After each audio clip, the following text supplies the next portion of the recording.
Hi, I'm Andrew and welcome to another episode of Tales from the Swan's Neck.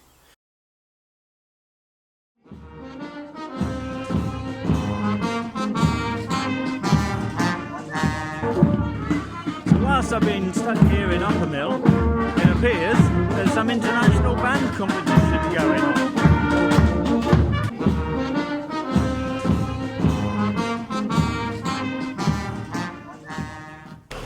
I can't tell you how good it is to be on my way again. 15 days I was in Uppermill. Not that there's anything wrong with Uppermill, but it was 13 days too long for me, to be honest. My leg's not completely better yet, but it is getting there, so I'm going to take it easy today and maybe only do about 6 locks. So I've got to say the doctor's surgery in Uppermill was absolutely fantastic, really good. Can't praise them enough, as opposed to the A&E department at Ashton Under Lyne.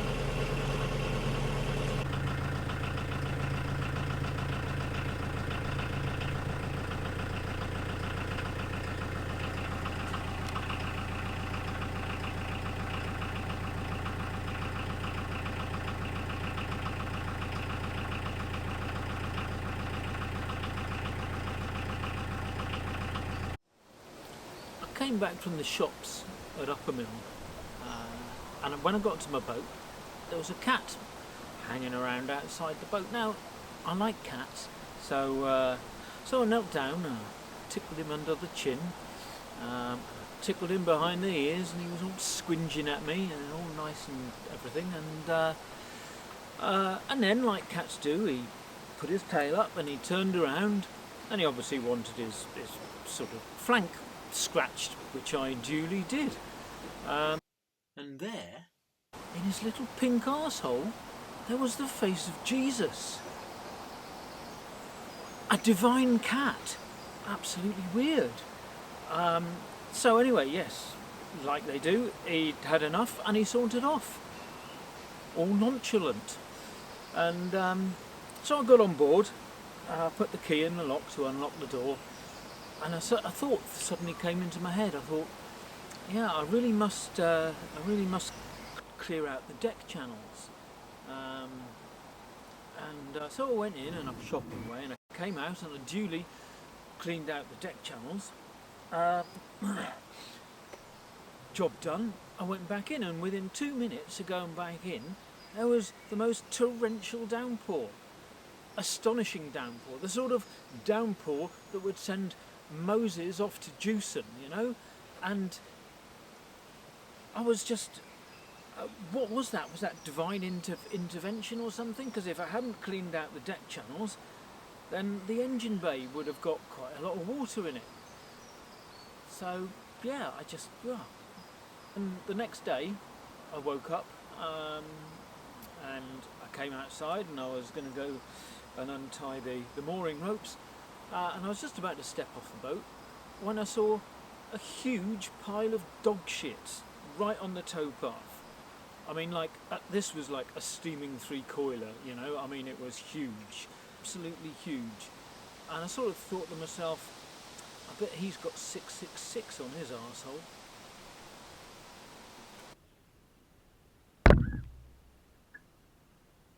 Now, in truth, I don't think Uppermill really wanted me to leave. I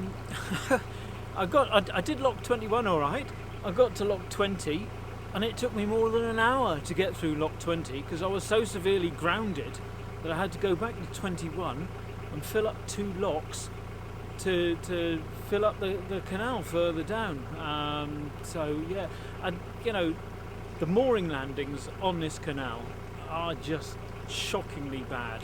Everyone I've spoken to agrees. They're just hopeless. What can you do? But you know, the scenery is absolutely stunning, absolutely beautiful. And who would have been mad enough to build a canal through hills like this? You've got to be absolutely nuts to build a canal through countryside like this. But it is rather nice, apart from the mooring landings. and the difficult locks. Um, yeah, and having to stay in Uppermill for far too long. And why are all the bridges on bends on this canal? It really is a very weird canal. It's nearly 3 o'clock now, and I think I'm just going to do 3 more locks and then more up for the night. But yeah, look at the hillsides and the countryside and the trees that get in your way. Amazing, lovely. And here we are, approaching the Roaches pub and the last lock of the day.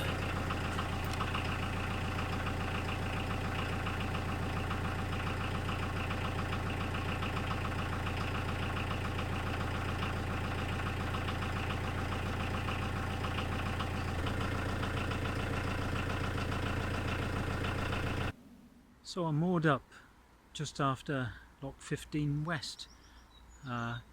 Some quite nice moorings and a beautiful country park opposite and a pub just down there, which is where I think I might go now. I always made my own roaches back in the day.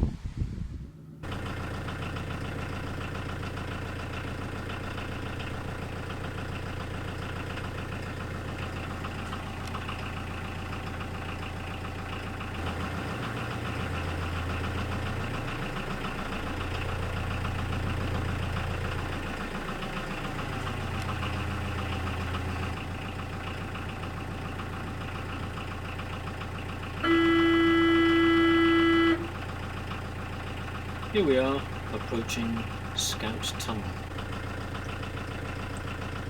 Scout Tunnel is between Mossley and Staley Bridge, and it's 615 feet long. It's rather like the Stanage Tunnel in that both ends of the tunnel are lined, but the middle section, as you can see here, is unlined and it's just bare rock.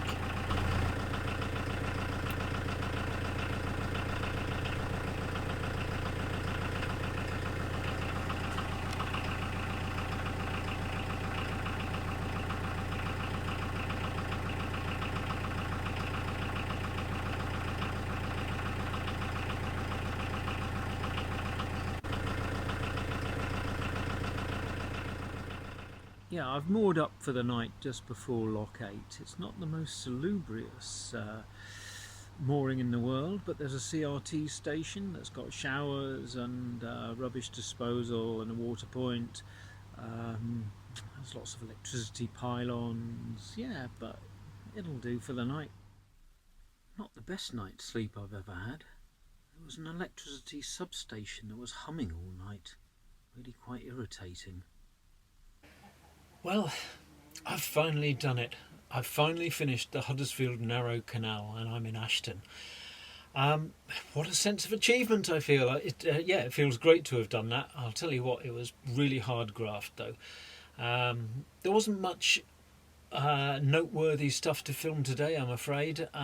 Just kind of rather dreary industrial landscapes between Staley Bridge and Ashton. Yeah, it wasn't even interesting old industrial landscape. The only noteworthy thing was when I was working Lock 2, I saw a mink, and I think it must have been feeding its young because it kept coming backwards and forwards past me. I mean, it came past me 3 times whilst I was working the lock. It was completely unperturbed by my presence. Yeah, that was really great to see a mink. I've never seen one before.